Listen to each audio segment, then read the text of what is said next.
And hello, everyone. Welcome. We're so glad to have you as part of our discussion today. And it's my honor to introduce this particular Power of Good Science session.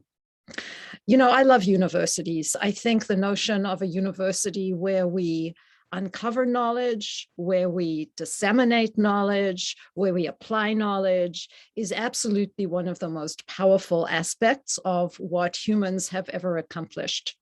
In the College of Science, we like to say that we're addressing the greatest research challenges of the planet and beyond, and that we're educating the next generation of trainees who can become those who apply the knowledge and those who even go further towards breaking the frontiers of science and the frontiers of using the good power of science.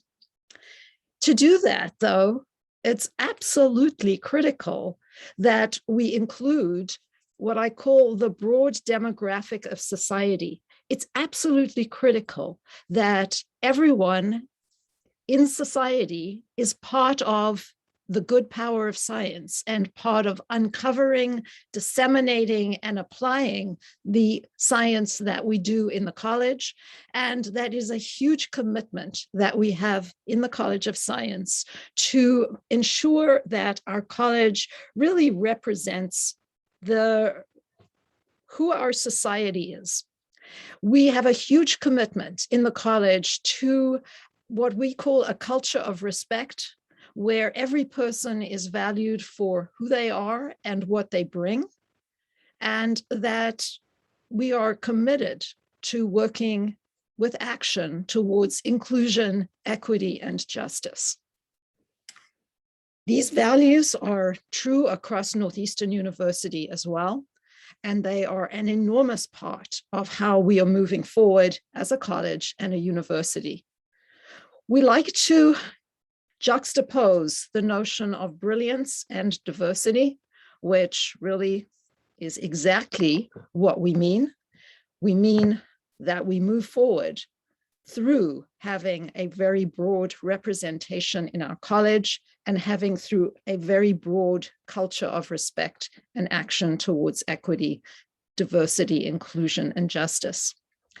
It's my honor today to introduce our Associate Dean for Equity, Randall Hughes, who is the first Associate Dean for Equity at Northeastern and who is just a wonderful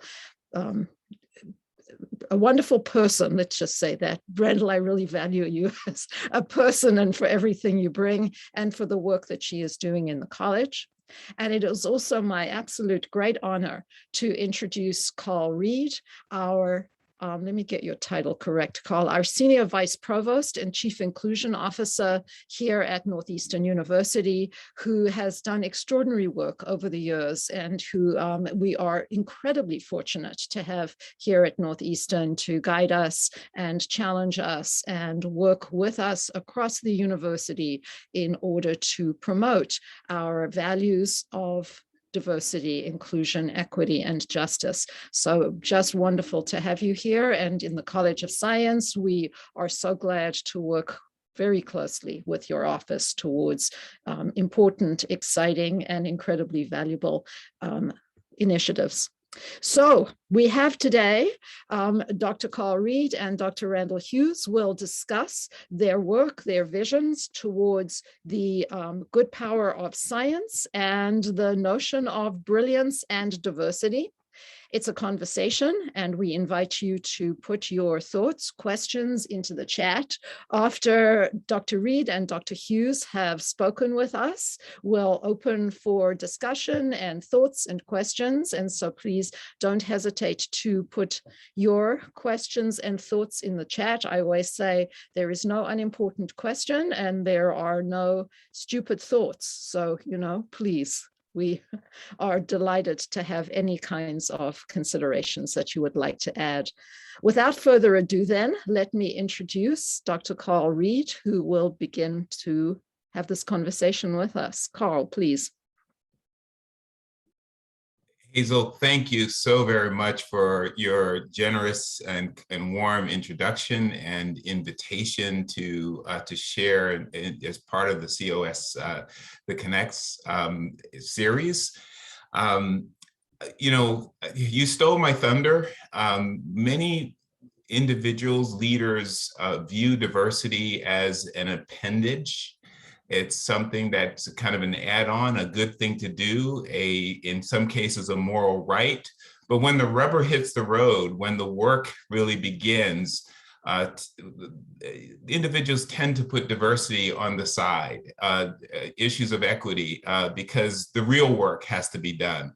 But what you have really kind of created in a culture is that the real work is diversity. The real work is innovation, and the association with diversity and brilliance, diversity with innovation, is part of what many have discovered. Scott Page's work at University of Michigan, McKinsey's multiple studies, the Boston Consulting Group as well, in her book Diversity Incorporated. And there is a strong association that in order for us to achieve we need to achieve, the problems that we need to solve, whether the UN sustainability, engineering grand challenges or whatever, that we really have to incorporate diversity as part of this whole kind of initiative. I'm getting a note that my internet is unstable. Can you hear me? Great, great. So I'm going to frame this conversation with a few kind of overviewing kind of concepts that I'd like to introduce. I want to start by, let me just pull this up. I'd like to start by starting with the why, right? Why is this important? Why are we having this discussion? Sort of to move back at least and sort of widen the aperture and see the landscape that we're addressing. Then I want to introduce some frameworks for solutions and how we can think about this from a systems perspective, and then what we are doing here at Northeastern as well. So a good friend of mine at United Negro College Fund shared this slide with me. This is the National Center for Education Statistics, NCES, produced this pipeline, and I just added the numbers and the percentage is once we did the analysis to determine sort of how systemic the challenges are in future talent, producing future talent. So this slide kind of indicates that in 2005, 4 million ninth graders started high school in the United States. And 10 years later, so 4 years of high school and 6 years of college, only about 4%, or about 166,000, graduated with degrees in science, technology, engineering, and math. And so this suggests this is not a gender problem, this is not a racial problem, this is not a socioeconomic problem, this is a US problem, and I would argue this is a global problem as well, that we're not producing enough talent to innovate, to solve problems, to advance new knowledge, and the framing that Hazel just put together as well. And you could see where the drop-offs occur in terms of high school graduates, in terms of those who have college plans. 66% had college plans. Of those, 70% actually were college ready once they went to college. 21% of those majored in STEM, and 60% of those graduated. And so there's a full fall off. Now, if you look at sort of disaggregating and looking at different populations, in this case, the African Americans, that yield goes from 4% to about 1 to 2% as well. And so in other words, that of every 100 high school student that starts college who is an African American, only 1 or 2 would graduate with a degree in science, technology, engineering, and math. So the first reaction might be, so what's wrong with them, right? What's wrong with these individuals as well? My dissertation research focused on African-American males in higher education. And instead of looking at why they fell out or why they dropped out at higher rates, I wanted to understand who are the successful ones and what are those factors? In fact, my research included Northeastern students as well back in 2005, 2006, thanks to my partnership with Richard Harris as well. And what the framework that I used was the notion of self-efficacy, social cognitive theory, that suggests that you will get a person will behave or perform at high levels to the degree to which there's a connection between the environment, the signals that the environment set, the culture, and their own individual factors as well. And what I added to this framework that Albert Bandura introduced was the notion of identity, that those who can celebrate their identity in their context are those who actually perform at their best. Because they make good sense of what's happening, as well as they have signals or environment that is in favor.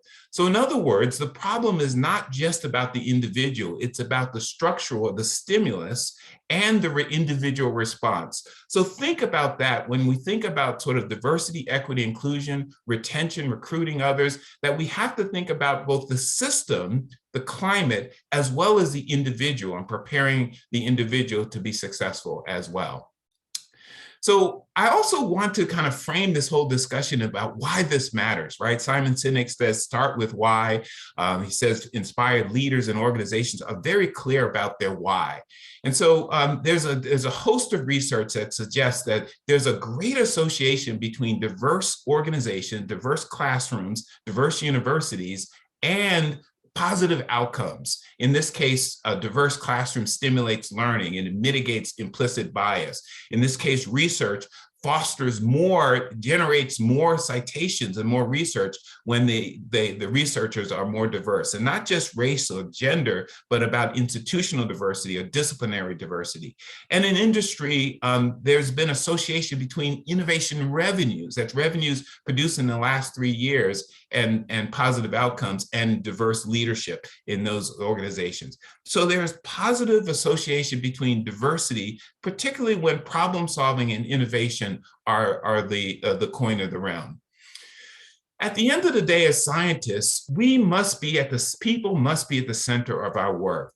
This is not just about basic research of advancing new knowledge like Niels Bohr has done in atomic theory, or sort of just completely practice-oriented research like Thomas Edison, and I just read the book by Edmund Morris, fascinating about Thomas Edison as well.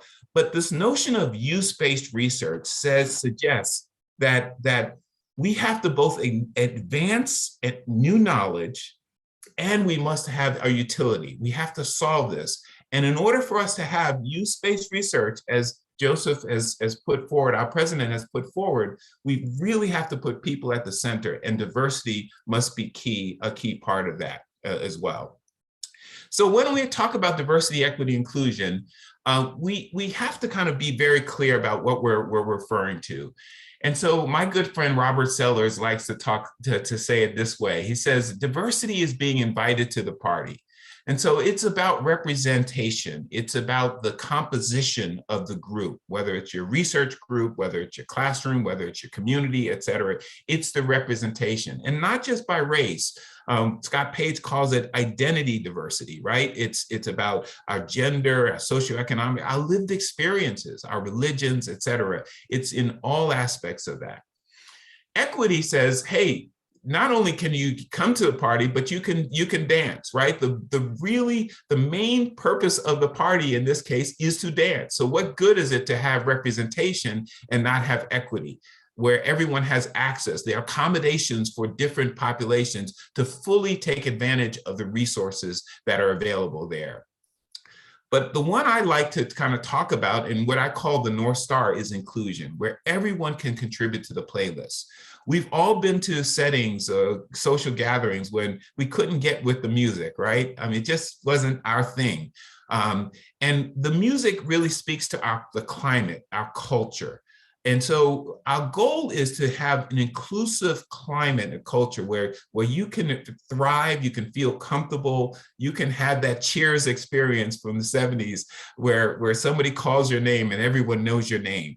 That's the ultimate goal, what I call the North Star. It's this simultaneous feeling of uniqueness and having a sense of belonging on your team. So how do we approach this? This is the framework for the work that we're approaching here at Northeastern. It starts with diversity. The president announced in 2020 that we would be a more diverse university, that our diversity, faculty, staff, and students would be representative of the nation and the society in which we operate and function as a society. But it also focuses on equity, making sure our policies and practices are equitable, who we hire and how we recruit and who we admit to programs, et cetera. Again, not just inviting to the party, but giving everybody access to the dance floor, as it were. Inclusion is about our climate. It is about our culture. It is about our framework. Are we welcoming and inviting? Are our symbols saying to everybody that they are welcome on the campus, whether you by gender identity, by sexual orientation, et cetera, et cetera. Our ecosystems are our relationships with our communities, our funders, our partners, our employment partners, et cetera. And then, of course, holding us accountable using data as well. So this is the announcement back in 2020. I'm going to skip that because there's a great website that kind of outlines that as well. I'm going to wrap up by just saying we can't confuse activity with impact. So a lot of diversity efforts, in my opinion, are like the game whack-a-mole. It's about just kind of solving the problem in the forefront before us, without having a strategy and without sort of having measurable accountability and impact that's associated with it. We have a lot of activity. I was appointed as the inaugural Chief Inclusion Officer. We established a new Office of Diversity, Equity, Inclusion. We have rolled out racial and cultural literacy training for everyone, all faculty, staff, and students. 43,000 members of our community are taking racial and cultural literacy. We launched a plan and a strategy to address the anti-Asian hate that the country and the world was experiencing as well, including new speaker series and new structures. We've reimagined our cultural centers, adding their capacity and staffing as well. We've introduced new diversity dashboards. You can't manage what you can't measure. And we've mapped and engaged DEI efforts across our global network. We're about to launch a database that will give visibility into all these activities sorted by category. And as a result, we've seen a great increase in our student diversity. We are the most diverse freshman class we've ever had in the history of Northeastern. We've increased our faculty diversity. A third of the new faculty hires this past year were people of color as well. And based on the climate survey that we're about to roll out next month, the results of which we're about to roll out next month, we actually see a strong belief across our community in the value of diversity across the network. So again, the playlist is starting to take shape across our university as well.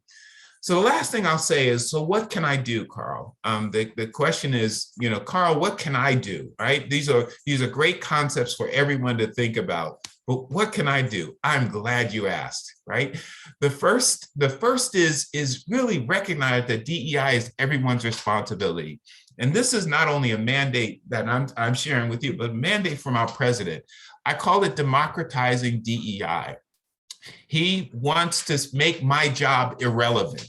And when I first mentioned that, I said, well, does that mean, Joseph, I have a short lease? He said, no. He said, I want everybody to own DEI across the university.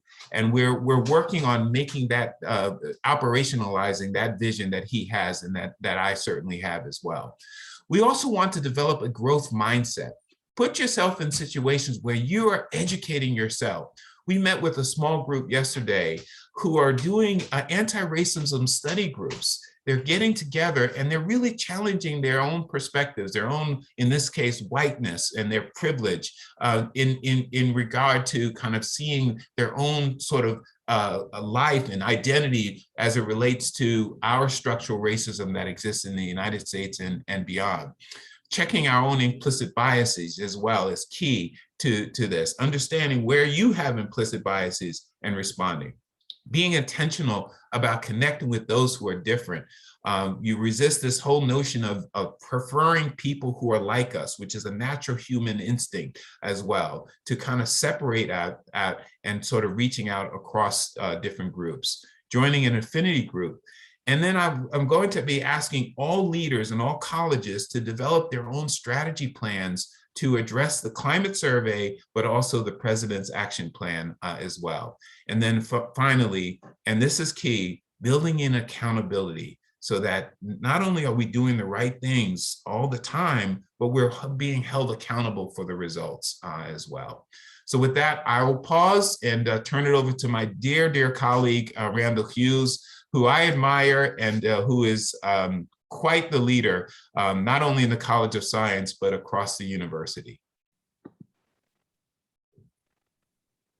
That is great. Thank you. Thank you so much, Karl. And Randall, please. Karl, we are so on the same page here. It's just outstanding to hear your thoughts. And Randall, it's wonderful to introduce you for yours.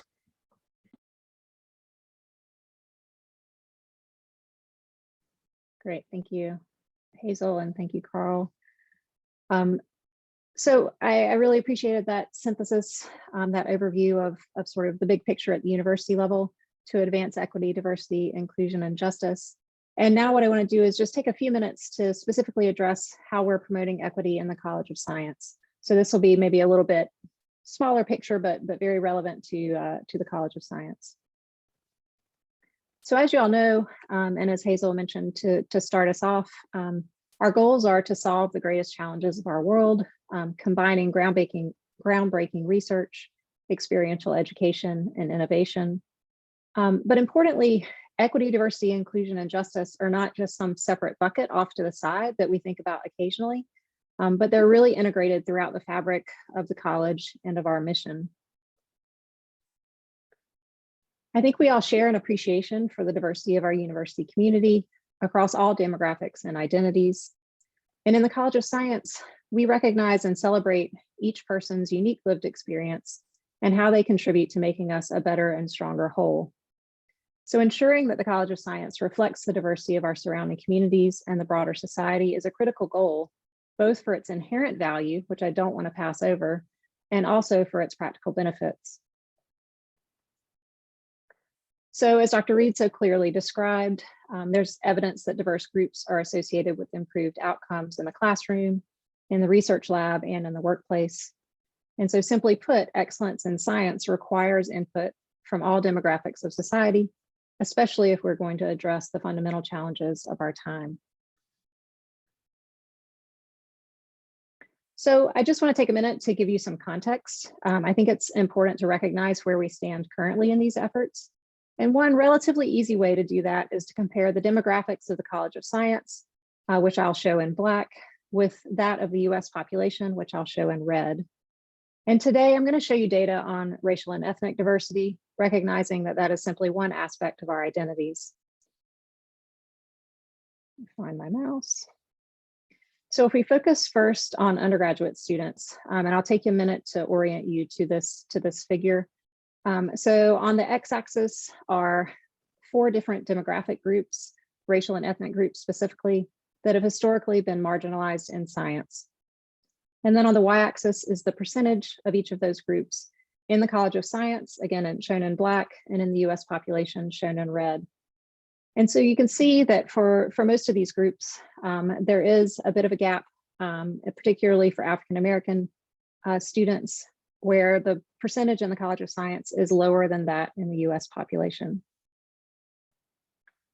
So if we look at graduate students, we see even a more pronounced difference, and the same goes for staff and faculty. So the take-home message from these data, which I should have mentioned are from the fall of 2021, is that at all levels, we have work to do in order for our College of Science community to represent the broader society that we live in.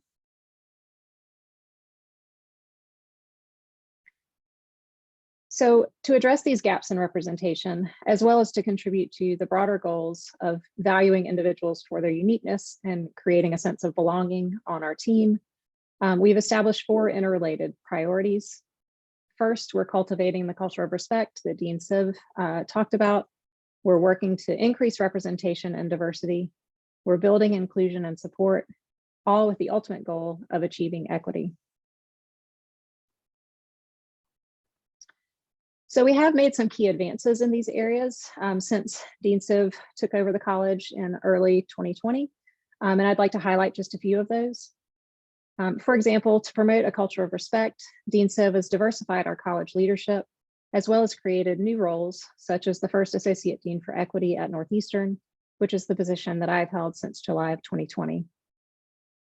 One of the first initiatives we completed when I came on board was to conduct a college-specific climate survey, and that's provided extremely valuable data that is informing all of our actions moving forward.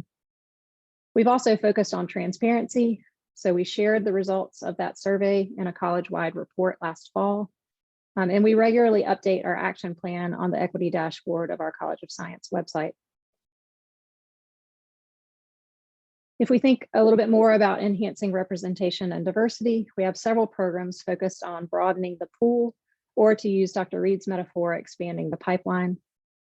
These include the wonderful Bridge to Calculus program run by the math department in partnership with Boston Public Schools that's been helping students learn calculus for over 25 years.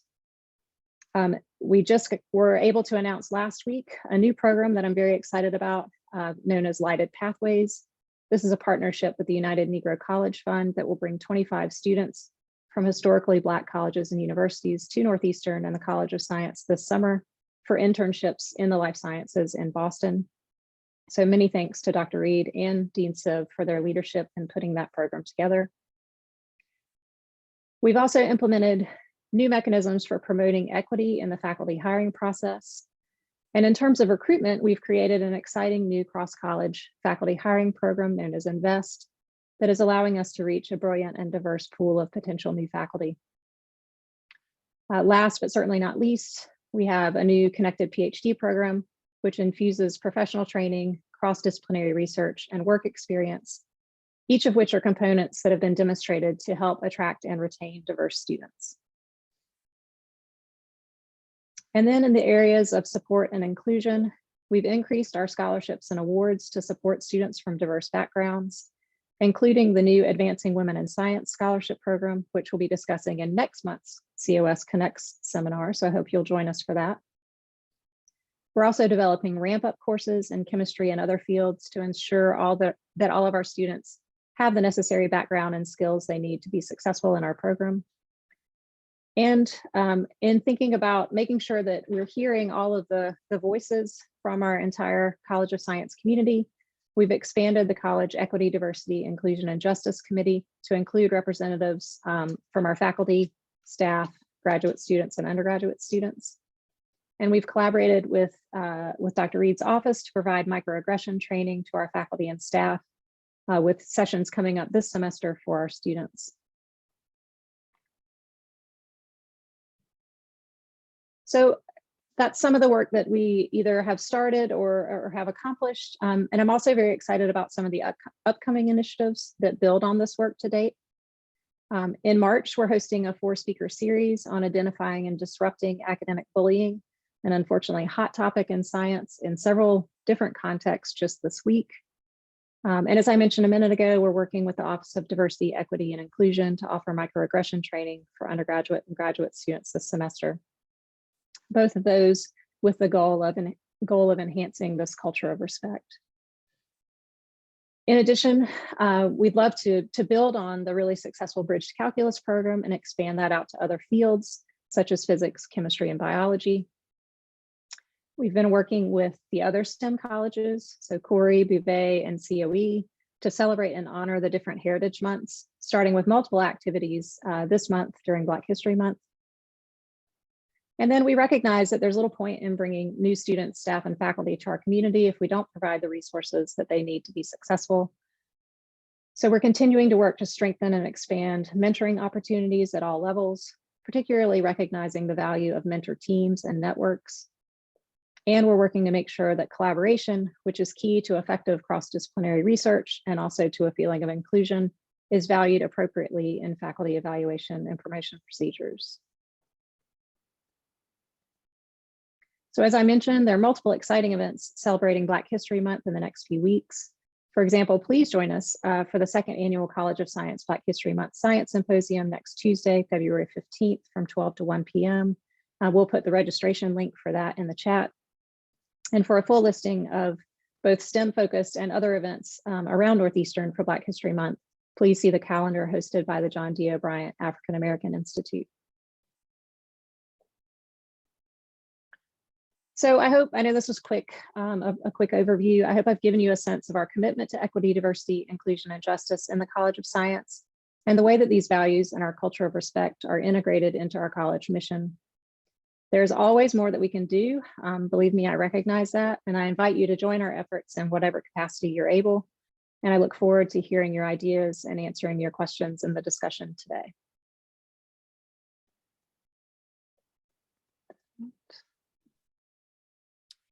Thank you so much, Randall. And what a fantastic set of activities, initiatives that you and others are carrying out in the college. These are exciting times and very important for the future of science and for the future of our universities. So with those two outstanding landscape visions and recountings from Dr. Reid and Dr. Hughes, let us open this up for discussion by all of you, our audience, our participants. And please either pop in the chat, or I think you might be able to raise your hand. I'm not sure. I'm looking at Diana there, if you can actually raise your hand to speak, but certainly pop something in the chat. And let me start with a question that is an interesting one in the chat, which is the question of what do we mean by diversity? Do we address and include gender, orientation, ability, disabilities? What is the landscape that we mean when we talk about diversity? Karl, do you want to take that one up? Yeah, the quick answer is yes. It's all of the above. It's kind of interesting. We've discovered in the climate survey that there are certain groups in the here at Northeastern across the network don't feel the sense of belonging and connectedness that other groups have. And so we've called them out. We've identified it. That includes transgender, LGBTQA, for around sexual orientation. These are people who are not comfortable sharing their identity at Northeastern, and we've looked at. We've also looked at the certain religion and religious groups that don't feel that, and politically conservative, which is kind of an interesting a group that feels that they feel suppressed, et cetera. So as a result of that, we are hosting a series of listening sessions to each of these groups to understand their experiences. And most importantly, not to sort of dwell in the current state, but to actually help us define the future state and what this might look like. So a long answer to a short question, but it includes all of the groups. Diversity is diversity, and inclusion is inclusion.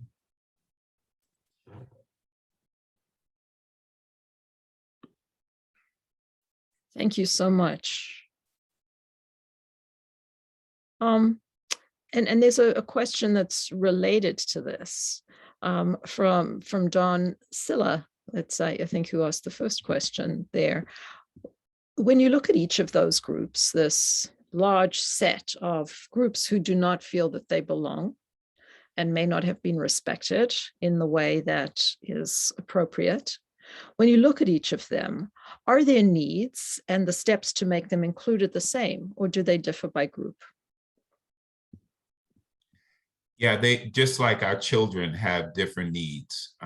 There's a baseline set of needs. Our children need to eat. They need to have shelter. They need to have a place to learn as well. But we also understand that our children and individuals are different. And so we apply a different set of expectations, or not as much expectations, but resources in order to achieve this. So I've often said that equality is our equal inputs, whereas equity is equal outputs. In other words, providing individuals the resources they need in order to thrive and maximize their ability to function, to perform, to learn as well. And so what we're discovering is, yes, there are different needs. When we met with the Muslim students early this summer, it's halal food, increasing the diversity of the food choices, and places to pray on campus. And so these are things that can be addressed very, very easily, but that can't be applied to our Jewish American students with whom we've met. And there are a set of different needs as well. And so we kind of operated out of this notion of out of our office, of creating a true community with trust, relationships, understanding, and empathy, and sort of developing sort of a custom approach to each of these groups to understand, again, their experiences, and then and then sort of, since we're action oriented as a university, what can we do to really move the needle toward creating a more inviting, welcoming, and inclusive university? And everyone is different, just like our siblings and others as well. Thank you, Karl. That's a very thoughtful answer to a really complex question. Let's move to one really interesting question of what can we do, which both you and Randall touched on. And Kevin Thompson asks, can you share some examples of ways that members of the College of Science and the Northeastern community can help to move the needle towards the various goals, even to these larger goals of inclusion? And we think about the community as our present community, our faculty, staff, students, and trainees.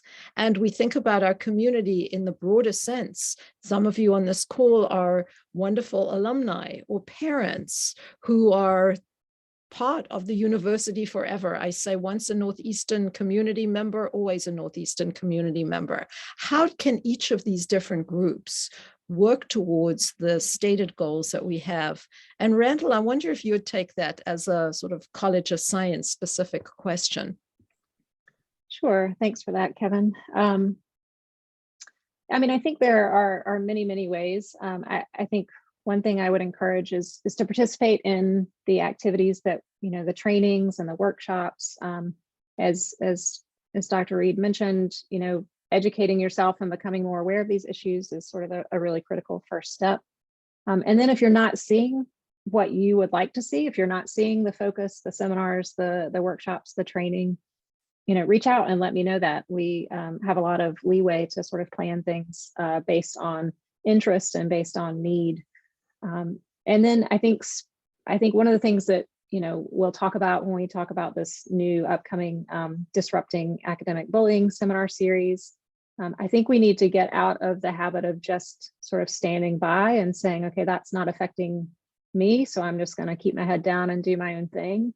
And really calling things out when we see something that is not, not right, or that we know is needs to be changed. And again, that involves communication and transparency, which we're trying to open up mechanisms for that within the college, and always welcome your ideas on how we can do that better. Yeah, that's great, and it's a great question. The way I like to kind of frame this is there's individual learning, and then there's the group action, right? So asking yourself the question, what can you learn, right? In terms of And this is a learning process. I tell you, when I took this job in April, I wasn't a traditional chief diversity officer. I was a director of the executive director of the National Society of Black Engineers and the chief academic officer for United Negro College Fund. All that after 12 years in industry running software projects, including in Germany. So I have a very, very varied background. And so walking into this job, I've learned, the learning curve is just incredible.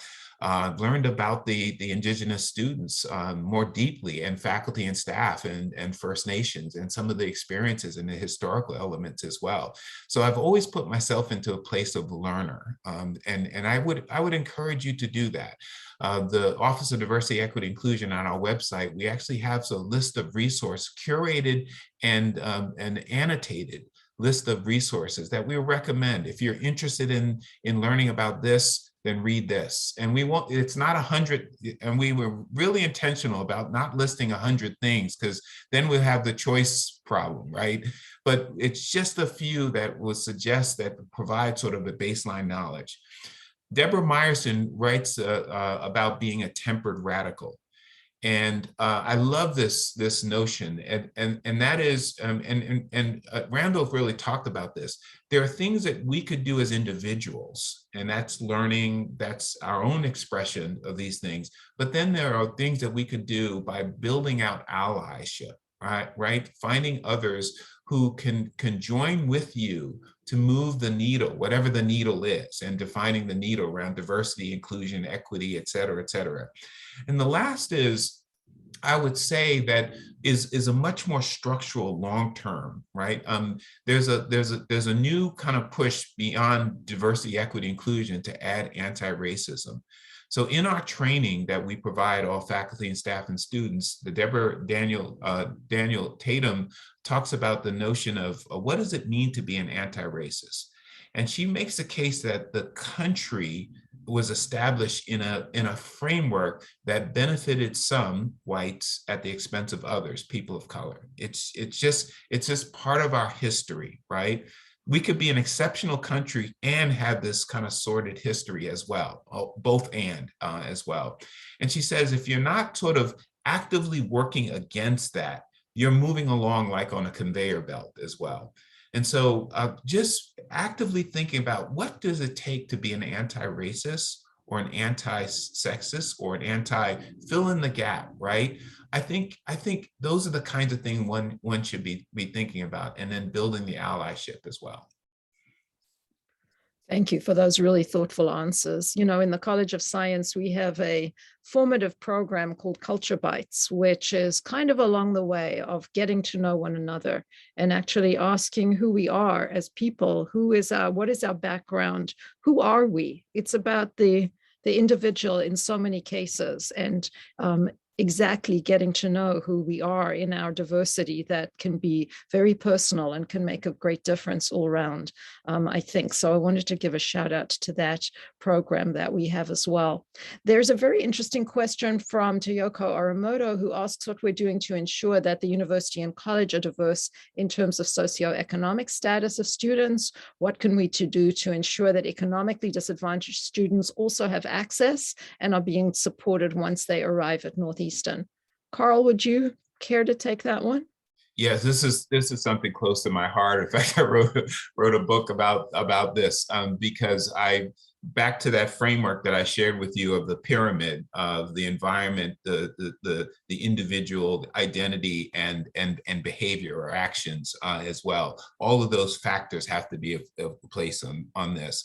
And so making sure that students who come from backgrounds that don't have the cultural capital of higher education, like my children do as well, are ensured that they have both vertical and horizontal integration. That is, they have explicit connections with faculty and staff and administrators vertically, so that we facilitate those relationships early on, so that those students who arrive on campus already have those connections that my children are trained to go about pursuing on their own through their own advocacy. and they have a peer network.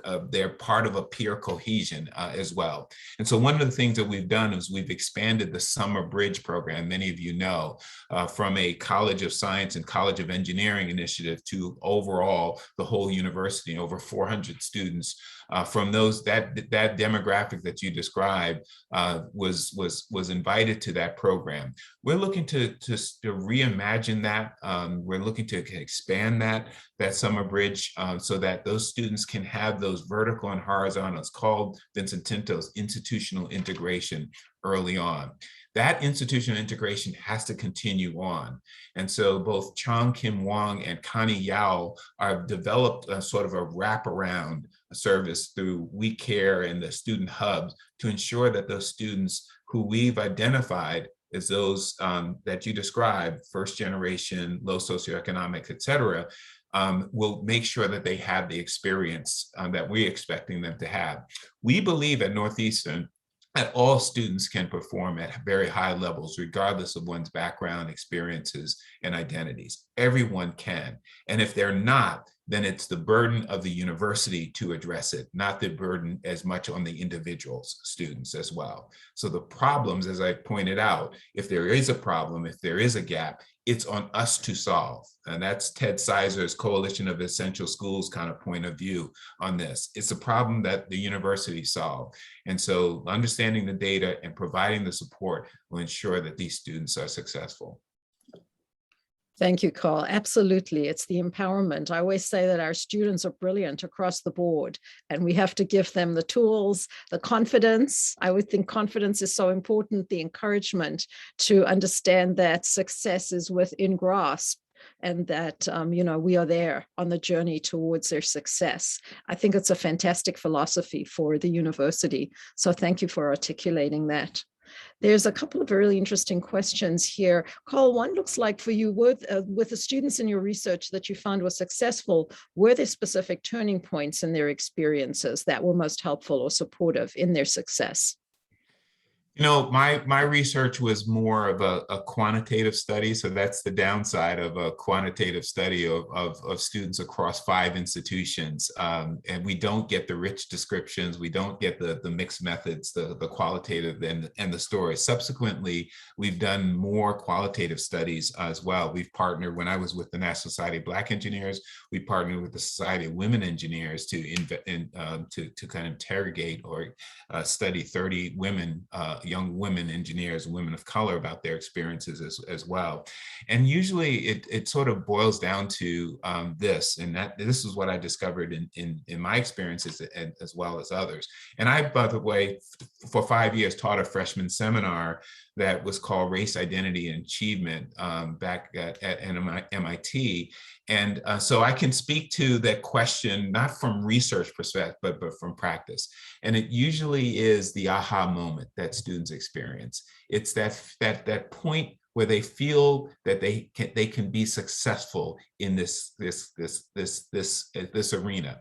And that success comes from the combination of the understanding the strategies. That is, hey, this is what carried me forward in high school does not carry me forward in college, and sort of adapting those strategies. We call it working smarter, et cetera.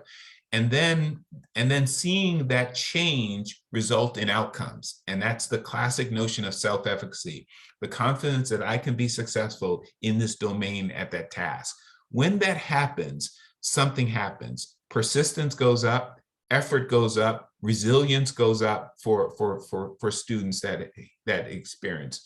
So one of the things I talk about is so very important. At some point, I'd love to kind of share some of this, is that you have to kind of structure your courses and your classes so that students can gain progressive mastery over the subject. So the early success introduces more success and more confidence, and that confidence introduces more success, increases persistence and efforts as well. But also asking them to what do they attribute their success or challenge or failure. If they attribute their success to their effort and their ability, then that empowers them. If they attribute their success to luck, that disempowers them.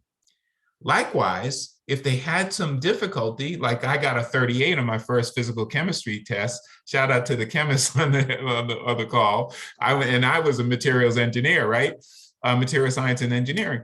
But if they attribute that 38 to lack of ability, or what Albert Bandera calls perceived social constraint, that means no amount of effort because of the constraints here will produce success, then one sort of begins to put up their hands as well. So helping them make positive attributions about their experiences is key. And once that begins to happen, when they see that their effort leads to outcomes, it really does bolster and that's when the turnaround typically occurs.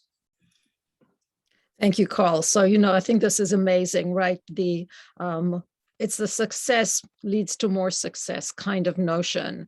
And I think, in thinking about how we structure our education at Northeastern in the College of Science, the understanding that our students are really brilliant. We invite in the best students, but they come from different places, and it's going to take them a while to get to where they can go. One of the things we've done in the college is to build ramp-up courses. We've got one running, and the others are running this next year coming, to ensure that students are all in a reasonable place when they have to start taking this particular sort of courses across the chemistry department or others. But also we have the opportunity to think about how do we move students forward in a way that empowers them, that also understands their individual learning specific place. You talk about physical chemistry. Jokes aside, I learned physical chemistry way after I graduated with a chemistry degree. Learning doesn't stop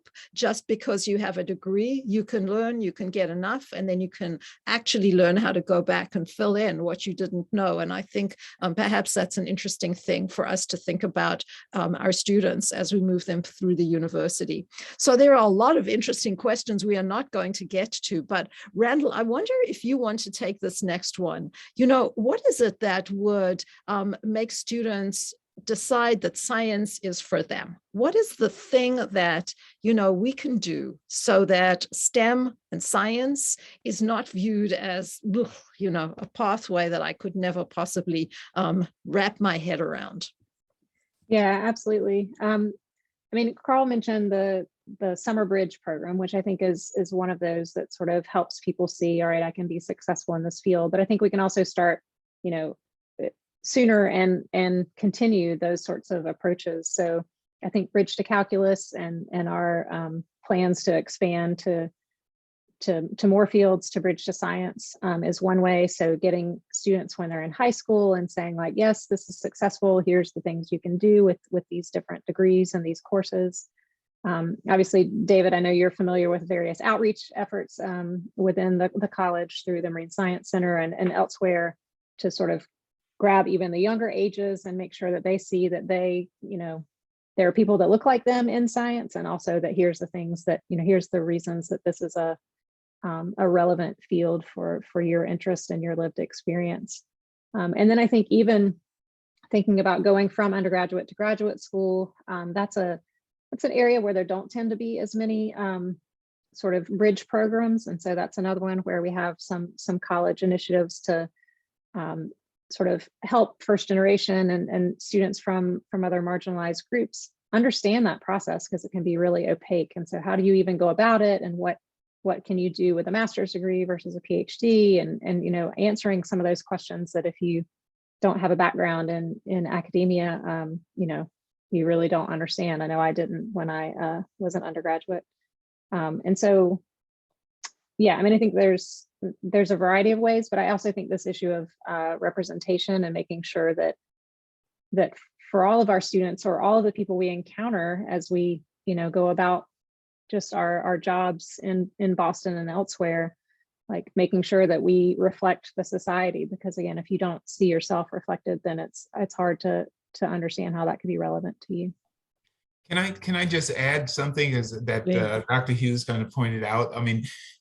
And that is if we could sort of kind of change the whole mindset about how we build the problems that how we define the problems that students experience and solve, right? If we talk about use-based research, and we used to run a summer program for ninth graders called Seed Academy.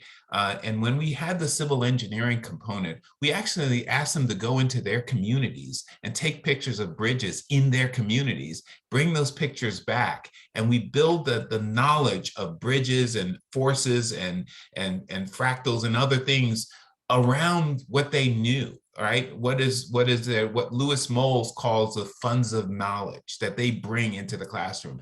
I think if we can structure more kind of opportunities, especially early on, as Randall talked about, structure more opportunities where the students are defining the very problems that they're solving using the substrate of the science and the theories that we all know and have to understand. I think it really will inspire to see that it's relevant for me and it's relevant for my communities.